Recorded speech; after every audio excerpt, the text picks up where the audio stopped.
High বন্ধুরা, রৌদ্রকরজ্জ্বল আরও একটা বিকেলে তোমাদের স্বাগত। যাচ্ছির ভিডিও নিয়ে আমি চলে এসেছি উদয়, নতুন ভিডিও তোমাদের উপহার দেওয়ার জন্য। তো চলো আজকে ঘুরে দেখি আরও নতুন একটা জায়গা।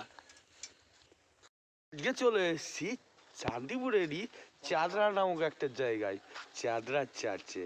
দেখো বন্ধুরা,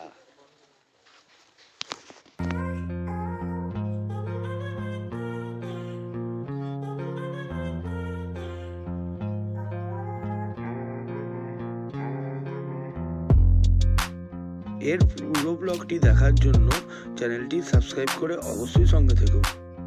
তো বন্ধুরা, আমরা এখন একটু ভুল সময় চলে এসেছি। চার্চটা এখন বন্ধ আছে তালা দিয়া, তাই ভেতরেরটা দেখাতে পারলাম না। এই ছিল আমার আজকের ভিডিও। সবাই ভালো থেকো। চাদরা থেকে আমি উদয়, টাটা।